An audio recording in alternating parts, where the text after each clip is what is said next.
Assalamu alaikum dear students. I hope you are fine and welcome to Psychology with Muqaddas and Psyche Seeker.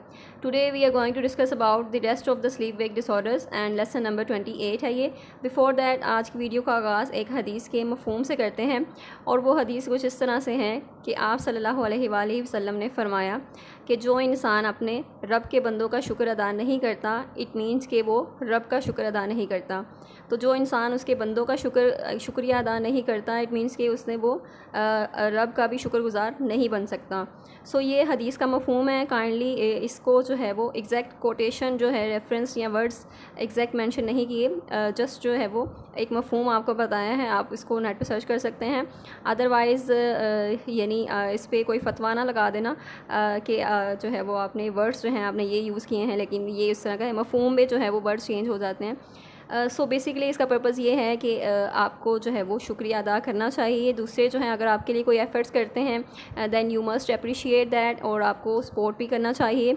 And I am very thankful to all of you कि जिन्होंने इतना support किया और all the students that have joined this channel and also join the Psyche Sikar.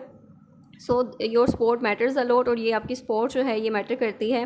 This is the motivation, this is the this boost our confidence. तो ये चीज़ें बहुत matter करती हैं और ये आपका शुक्रिया अदा करना बहुत मैटर करता है दूसरों के लिए. यानी दूसरे जो हैं वो उससे मोटिवेशन लेते हैं एक. और जैसे कोई आपका अगर शुक्रिया अदा करता है तो आपको अच्छा लगता है, एक अच्छी फीलिंग होती है, गुड फीलिंग होती है. So this works. और now today we are going to discuss about sleep wake disorder. जो रेस्ट ऑफ द डिसऑर्डर हमारे रह गए थे इसमें पैरासोमनियाज़ हैं. पैरासोमनियाज़ आपकी स्लीप प्रॉब्लम्स होती हैं जो कि जिसमें अनयूजुअल यानी अबनॉर्मल बिहेवियर होता है, एक्सपीरियंसेस होते हैं ड्यूरिंग द स्लीप. और ये सारी चीज़ें जिसमें स्लीप वॉकिंग है, आप नींद के दौरान चल रहे होते हैं, नींद के दौरान आप बातें कर रहे होते हैं और कुछ इस तरह के ड्रीम होते हैं जो कि आपको रियल लगते हैं और आपका ब्रेन जो है एक मिस टाइप कंडीशन में होता है जिसमें वो ना तो सोया होता है और ना वो जाग रहा होता है. यानी ब्रेन जो है पार्शली अवेक है और आप जो हैं वो सो रहे हैं और जिसमें आपकी जो ब्रेन है वो कुछ एक्टिविटीज़ यानी स्लीप में जो एक्टिविटीज़ आप करते हैं वही एक्टिविटीज़ आप रियल में परफॉर्म कर रहे होते हैं लेकिन आप अनअवेयर होते हैं. आप एक्चुअली जो है वो आप स्लीप में होते हैं. इसमें डिफरेंट जो टाइप्स हैं डिसऑर्डर्स की. फ़र्स्ट है non rapid eye movement sleep arousal disorder. और जैसे कि नाम से ही पता चल रहा है हमें नॉन रैपिड आई मूवमेंट जिसमें आपकी आई मूवमेंट जो है वो नॉन रैपिड होती है, रैपिड नहीं होती. और स्लीप अराउजल डिसऑर्डर यानी स्लीप अराउजल का ही डिसऑर्डर है जिसमें आप पार्शली जो है वो अवेक होते हैं लेकिन फुली अवेक नहीं होते और आप स्लीप लाइक सिचुएशन में ही होते हैं. और ये जो स्लीप है आपकी first part of the night यानी आपको जो sleep deeper stages of sleep हैं उसमें ये डिस्टर्बेंस होते हैं और इसमें इंसान जो है वो स्लीप वॉकिंग होती हैं यानी वो नींद में चलना स्टार्ट कर देता है, बेड पर बैठ जाता है या फिर वो चिल्लाना शुरू कर देता है.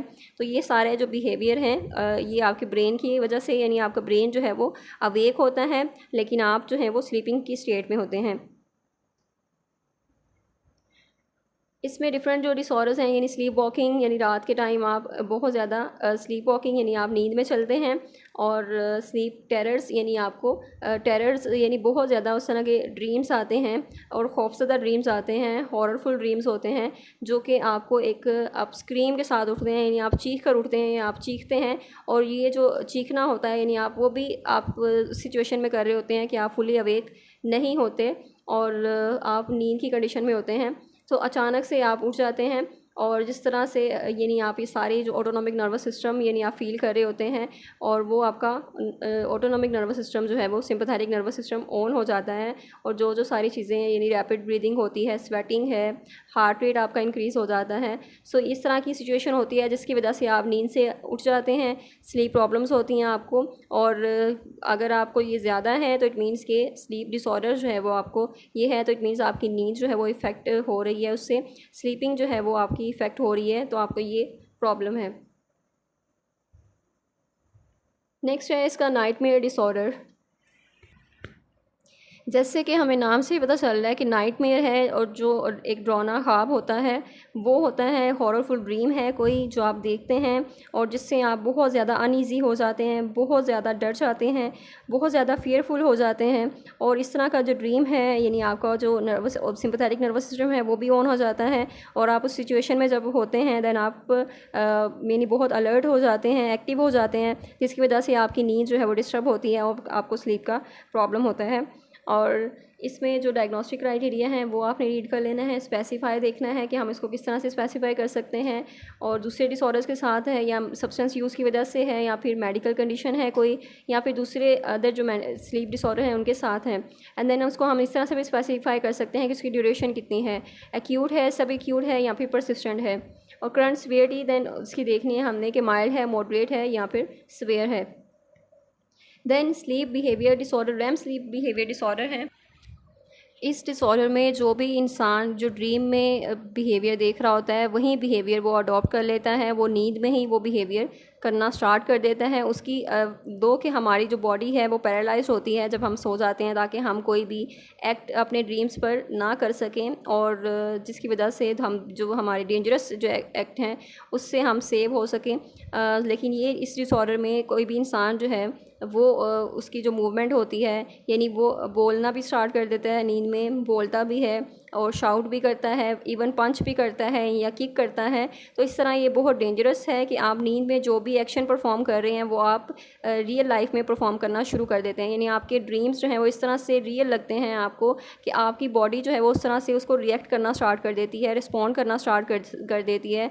लाइक आप जंप कर रहे हैं बेड पर, देन आप अगर आप ड्रीम में इस तरह देख रहे हैं कि आप जंप कर रहे हैं तो आप एक्चुअली में जंप करना स्टार्ट कर देंगे और आप नींद में होंगे। So this is really dangerous disorder, और रैम स्लीप बिहेवियर डिसऑर्डर जिसे कहते हैं हम, rapid eye movement sleep disorder होता है ये।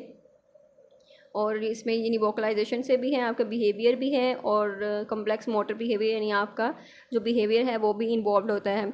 यहाँ पर आप वोकलाइजेशन करते हैं जब आप बोलते हैं, जस्ट बातें कर रहे होते हैं या शाउट कर रहे होते हैं, या फिर आप बिहेवियर कोई कर रहे होते हैं या पंच कर रहे हैं, किसी को किक कर रहे हैं, तो आप रियल जो है वो लाइफ में या स्लीपिंग के जो दौरान आप इस तरह का बिहेवियर एग्जिबिट करना स्टार्ट कर देते हैं।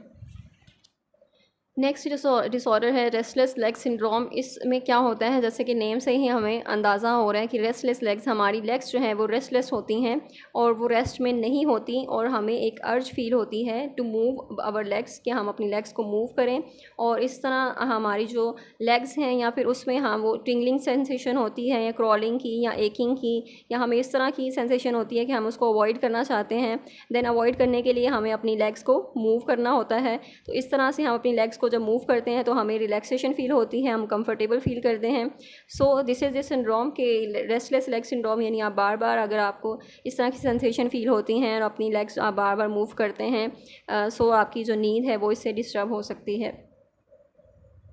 डायग्नोस्टिक क्राइटेरिया भी यही है कि उसके जो ड्यूरेशन है वो कितनी होती है, और बाकी जो कॉन्सेप्ट है वो मैंने आपको बता दिया। एंड नेक्स्ट है सिमिलर क्राइटेरिया नाइटमेयर डिसऑर्डर का और नॉन रेम स्लीप का और रेम स्लीप का डिसऑर्डर का, एंड रेस्टलेस लेग्स सिंड्रोम्स, तीनों ये सारे डिसऑर्डर्स का सिमिलर क्राइटेरिया है। और अगर आपको किसी भी इनमें से डिसऑर्डर का क्राइटेरिया आता है तो पहले तो आप ये सिमिलर क्राइटेरिया लिख सकते हैं, उसके बाद बाकी का जो क्राइटेरिया ड्यूरेशन जो है वो डिफरेंट होती है सबकी, सो अलग से आप उसको देख सकते हैं। Then substance medication induce sleep disorder, यानी इस तरह के डिसऑर्डर की किसी सब्सटेंस की वजह से तो नहीं है, यानी कोई अल्कोहल यूज़ है या फिर कोई ड्रग्स वगैरह यूज़ कर रहे हैं, कोई मेडिकेशंस हैं जिसकी वजह से आपको स्लीप प्रॉब्लम्स हो रही हैं, इंसोम्निया या हाइपरसोम्निया या इसके अलावा पैरासोम्नियाज या कोई भी डिसऑर्डर आपको स्लीप से रिलेटेड डिसऑर्डर हो रहा है। Then aetiology of sleep wake disorders क्या हैं, और यानी इसके कॉजेज़ क्या हैं स्लीप वेक डिसऑर्डर्स के। फर्स्ट ऑफ ऑल तो फिजिकल डिस्टर्बेंस हो सकती है, पेन हो सकती है, अल्सर हो सकता है, तो आपने उसको रूल आउट करना है, या फिर ब्रीदिंग प्रॉब्लम्स हो सकती हैं, कोई मेडिकल इश्यूज़ हैं, एस्थमा है या इस तरह की और डिस्टर्बेंस हैं, या कोई साइकाइट्रिक डिसऑर्डर्स हैं, डिप्रेशन है, एंग्जाइटी है या कोई और चीज़ें हैं, तो ये सारी चीज़ें भी रोल प्ले कर रही होती हैं। इसके अलावा इसमें आपका इन्वायरमेंट जो है वो भी बहुत रोल प्ले कर रहा होता है। अगर आपका इन्वायरमेंट जो है वो पीसफुल नहीं है, उस तरह का इन्वायरमेंट नहीं है, तो जिससे आपकी नींद जो है वो डिस्टर्ब हो सकती है। एंड देन कुछ जेनेटिक फैक्टर्स होते हैं नार्कोलेप्सी में, स्लीप इश्यूज़ जो होते हैं जेनेटिकली होते हैं, जेनेटिक बेस्ड होते हैं। एंड देन कुछ नाइट शिफ्ट में अगर लोग काम कर रहे हैं तो उनके लिए जो प्रॉब्लम्स हैं नाइट शिफ्ट की ड्यूटीज़ करना, एंड उनके बायोलॉजिकल जो क्लॉक्स हैं वो मिसमैच करते हैं उनकी जो नेचुरल क्लॉक्स होते हैं उनके साथ। एंड देन डिफरेंट मेडिकेशन जो हैं, मेडिसिन भी रोल प्ले कर रही होती हैं, आपको स्लीप प्रॉब्लम्स उनकी वजह से भी हो जाती हैं। एजिंग जो है वो भी एक बहुत बड़ा फैक्टर है जो कि रिस्क फैक्टर है, जो कि आपकी स्लीप रिलेटिंग डिसऑर्डर्स जो हैं उनको इंक्रीज़ कर। So we have covered our sleep wake disorders and I hope I made it clear. और बाकी सारे डिसऑर्डर्स आपके कॉन्सेप्ट्स जो हैं वो अब क्लियर हैं, आपको सारे डिसऑर्डर्स का पता चल गया है, आपको एक आइडिया हो गया है, एक ओवरव्यू मिल गया है कि ये डिसऑर्डर जो है वो इसमें क्या होता है। और आप इजीली इसको जो भी क्वेश्चन आएगा, कोई क्रिएटिव क्वेश्चन आएगा, इजीली आप उसको अटैम्प्ट कर सकेंगे। And do share this video with other students, ताकि बाकी स्टूडेंट्स के लिए भी आसानी हो जाए, उनके कॉन्सेप्ट्स भी क्लियर हो जाएँ, उनके लिए भी जो अपनी प्रिपरेशन है उसको करना ईजी हो जाए। And then best of luck for your exams. अपनी दुआओं में याद रखें, अपना बहुत सा ख्याल रखें। Thank you so much. Allah हाफ़िज़।